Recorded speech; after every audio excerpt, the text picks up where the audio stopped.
And now, Effective Communication with Phil Zeller, CEO, Dale Carnegie, Southwest Michigan. Have you noticed recently we live in a world with a million shades of gray? Every person you talk to has a slightly different twist or a bent on whatever the thought or the idea is going on out there.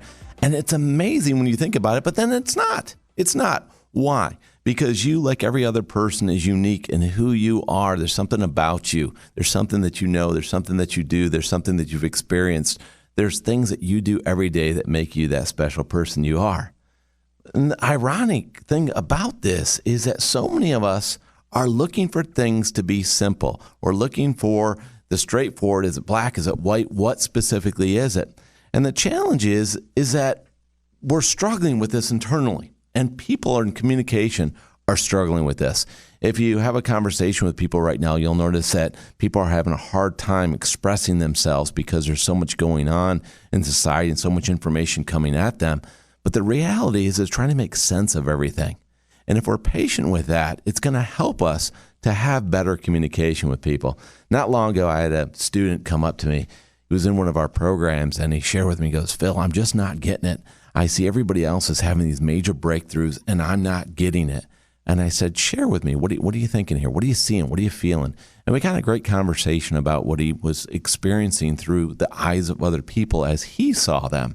And as we talked about it, it was his interpretation of what he saw. So I started asking him some questions. I said, share with me, when you were growing up, what did you do for entertainment? What did you do for fun? He said, well, Phil, I love to play video games. And I said, wow, video games. Okay, tell me about it. What type of games do you like? So we started talking about the video games that he was into. And then after we talked about video games for a while and the different games he'd played, then we started talking about movies and in the theater. And we started talking about shows and TV. And we started talking about all these different things that he would watch.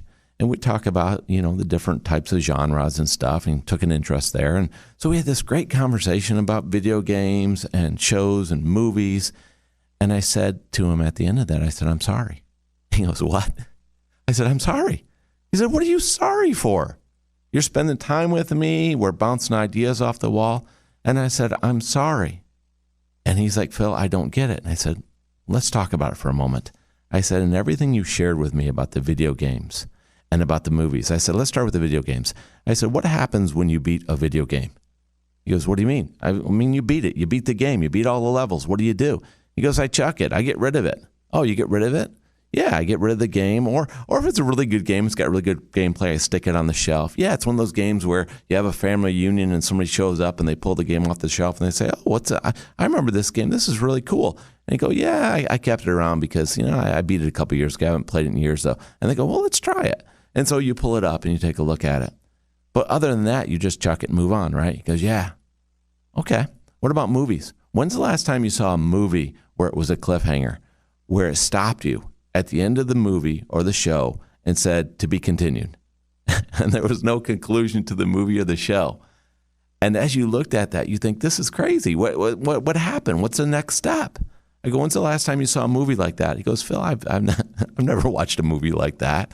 And I think back to my childhood and when we had regular TV, or regular for my childhood, right? Maybe not regular for yours, but in my childhood, it was same bat time, same bat channel next week, right? To be continued. You had to wait a whole week to find out what was going to happen the next episode of Batman. And there were a lot of shows like that. But this guy said he didn't experience that, not in his generation. And so he was looking for the next step. And I said, well, let's put this in perspective. This is why I'm saying I'm sorry. Because everything in the world is not black and white. There is not a clear answer. Everybody says there's a clear answer. Well, look at how many things in the history of the world have been debated back and forth. And I said, here's the biggest one to ponder. Where did you come from before you were born? He goes, what do you mean? I said, where was your spirit before you were born? He goes, I don't know. And I said, I don't know either. I said, what happens after you pass away and you die? He goes, well, I know what my faith teaches me. And I said, yeah, and I know what my faith teaches me as well. But you do know for a fact, because there's over 10,000 religions in the world, which one is correct? He's like, I see your point. And I see the point is we don't know for a fact. We don't know beyond the shadow of a doubt. So if you want to make your life easier and a little bit more predictable, just do the very best you can in life. And if you do the very best you can, you don't have to worry about things. Realize the world is not always black and white. It's 1,000 shades of gray. Accept that. Just do the best you can every day. And if you do that and accept and understand you're doing the very best that you can, you'll have peace of mind. And that's the most important thing in this life that we have to offer. Now go make it happen.